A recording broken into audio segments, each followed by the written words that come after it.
Bienvenue au rendez-vous du 19h. Bonsoir mesdames, messieurs. On démarre avec cette session de formation des professionnels des médias sur les questions liées à la gestion des urgences de santé publique. Ils ont reçu des rudiments nécessaires pour débattre des sujets liés à la santé humaine, animale et environnementale. Et c'est à la faveur d'un atelier de renforcement de capacité tenu à Boycon. L'initiative émane du projet régional pour le renforcement des systèmes de surveillance de maladies au Bénin-Rédissé. Pierre Tadin aussi pour plus de précisions.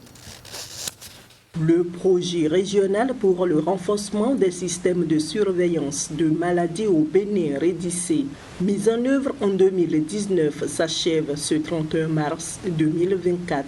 Les différents acteurs impliqués dans la pérennisation de ces acquis renforcent la capacité des acteurs des médias sur la gestion des urgences de santé publique. Cette activité s'inscrit en réalité dans une démarche de reddition de comptes où on vous invite à prendre connaissance de tout ce que le projet Rédissé a réalisé en 5 ans.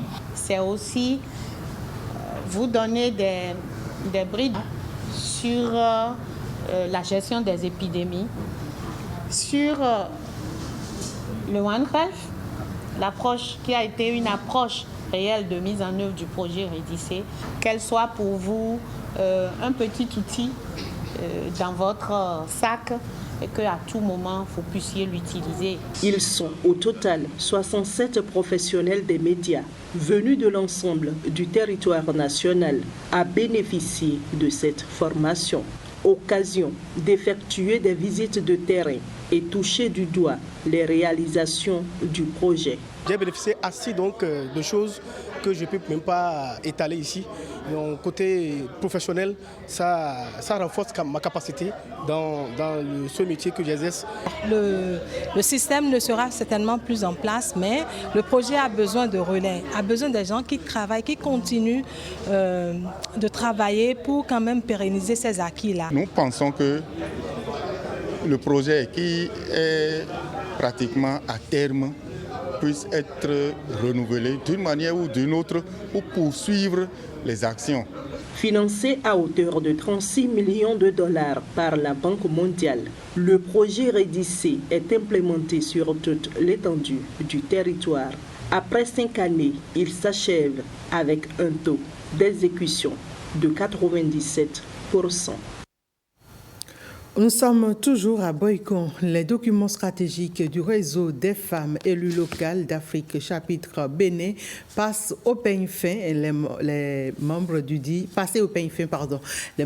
réseau ont procédé le samedi dernier à Dassazoumé à la revue annuelle de leur plan de travail et à la validation des activités à mener au cours de l'année 2024. Il s'agit pour ces membres du réseau des femmes élues locales d'Afrique, chapitre Bénin, de faire le point d'exécution physique et financière du plan de travail annuel de l'an dernier, de recenser les difficultés rencontrées et de formuler des recommandations. Cette étape permettra non seulement de s'approprier le résumé du plan d'action stratégique, de suivre et d'étudier le plan de travail annuel PTA 2024 et de voter le budget exercice 2024. Les rapports des projets exécutés seront aussi présentés, notamment le projet Gamiton et le projet Suède. Les travaux se sont déroulés dans de très bonnes conditions. Le PTA, il était bien chargé. Et le budget également qui tourne autour de 67 588 000 a été débattu de long en large. Des questions d'éclaircissement nous ont permis de mieux comprendre le budget et il a été voté à l'unanimité. L'accent a été mis fortement sur la communication, sur les réseaux sociaux, sur le partenariat avec certaines chaînes et les radios locales. Donc, c'est ce point-là que j'ai retenu, surtout pour nous rendre plus visibles sur le terrain. Cette revue annuelle du plan de travail est aussi l'occasion pour ces membres du réseau des femmes élues locales d'Afrique, chapitre Bénin, d'analyser les performances de leurs différents programmes budgétaires et de définir ensemble de nouvelles orientations. Célébration en différé de la Journée internationale des droits de la femme, édition 2024 à l'ONG Ewetoutou. Une occasion pour la présidente de l'ONG, Sophia Tony Fadi Baba Moussa, d'honorer les femmes de ces groupements économiques en présence de nombreuses personnalités. L'événement s'est déroulé dimanche dernier au siège de l'ONG à Porto Novo. Investir en faveur de la femme, accélérer le rythme, c'est le thème de l'édition 2024 de la Journée internationale des droits de la femme. Un thème qui cadre bien avec les activités et les ambitions de l'ONG Ewetoutou. L'importance de la célébration de ce jour pour nous à l'ONG Ewetoutou est d'autant plus grande qu'elle rentre en ligne de compte avec nos idéaux fondateurs depuis l'Organisation des femmes pour la réduction de la pauvreté, OFRP, dont nous avons été pionnières jusqu'à l'avènement de l'ONG Ewetoutou, dont l'envergure des activités avec, pour et en faveur des femmes ne sont plus à démontrer. À travers ce moment de retrouvailles entre les femmes de ces groupements économiques, l'ONG Ewetoutou veut ainsi marquer d'un cachet spécial cette journée. Cette célébration, loin d'être une simple réjouissance, est une marque de reconnaissance, mais également une occasion de réfléchir sur les thématiques qui renforcent la femme dans son rôle de pilier de la société. D'où les 3 communications qui ont meublé les échanges. C'est la journée internationale de la femme, donc il faut quand même qu'on sensibilise les femmes à ne plus utiliser des sachets plastiques non biodégradables. Passons aux alternatives que nous connaissons, donc il faut quand même qu'on encourage les femmes à avoir des sacs réutilisables, à avoir des feuilles végétales pour pouvoir emballer les nourritures. Ramadan 2024 a démarré effectivement hier, lundi 11 mars 2024, et nous vous invitons à la connaissance ou la découverte de l'iftar. Ce repas, souvent pris en famille, dans une mosquée ou tout un autre lieu public au coucher du soleil pendant le jeûne du mois de Ramadan. Et qu'est-ce qui ne doit pas manquer dans le repas de rupture de jeûne chez le musulman? L'islamologue Salifou Bouraïman apporte ici quelques précisions au micro de Jude Kaila et Patrick Ayadji. Il est recommandé de manger la date. Si vous n'avez pas la date, vous prenez n'importe quel fruit de votre milieu. S'il n'y a pas de fruit, vous pouvez prendre de l'eau. Il n'y a pas un mets spécial pour faire la rupture. Voyez-vous, ceux qui nous ont précédés dans l'islam, je veux dire les sahaba, compagnons du prophète, ils ne prenaient rien de spécial.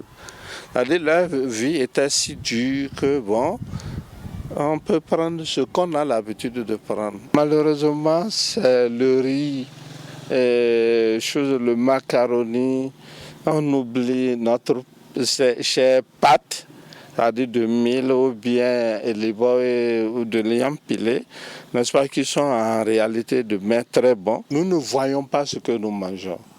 Nous voyons ce que nous avons respecté, une prescription divine, et nous cherchons sa miséricorde. Et comme on nous a dit que c'est là où il y a plus d'hommes qu'il y a plus de miséricorde, nous nous retrouvons en joie pour bénéficier de cette miséricorde divine. L'histoire nous présente pour les musulmans une fête, une petite fête, parce que c'est la retrouvaille. Vous vous retrouvez en joie et vous partagez.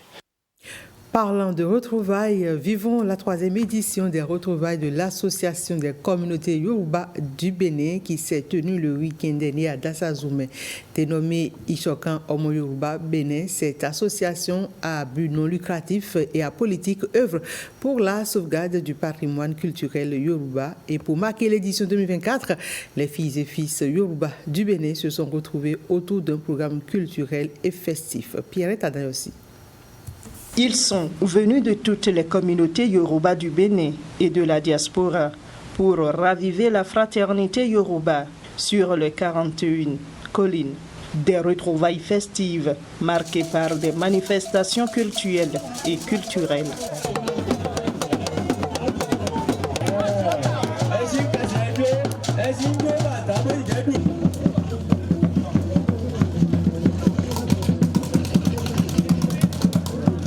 Ishokan Omo Yoruba Bénin est l'unique occasion pour ces filles et fils des communautés Yoruba de se retrouver, communier et discuter des questions de développement et de renforcement des liens de solidarité. La base du peuplement de ces pays est essentiellement Yoruba. Donc l'objectif que nous visons, c'est de renforcer la solidarité de tous les groupes qu'on appelle Ekaro Ojire et parler de la nécessité de notre identité. Majesté, tête couronnée, sages, autorités à divers niveaux, tous ont marqué de leur présence ces moments conviviaux et festifs. Ce qu'on a fait ici aujourd'hui, vraiment, c'est bien. Cela montre que nous, les Yoruba, nous avons quelque chose à vendre à la face du monde. Le souhait du président de l'Assemblée nationale du Bénin est de voir naître un jour une seule et unique fête identitaire qui va réunir toutes les communautés Yoruba du Bénin comme Novicha, Wemewe, Tolikoukanwe, etc.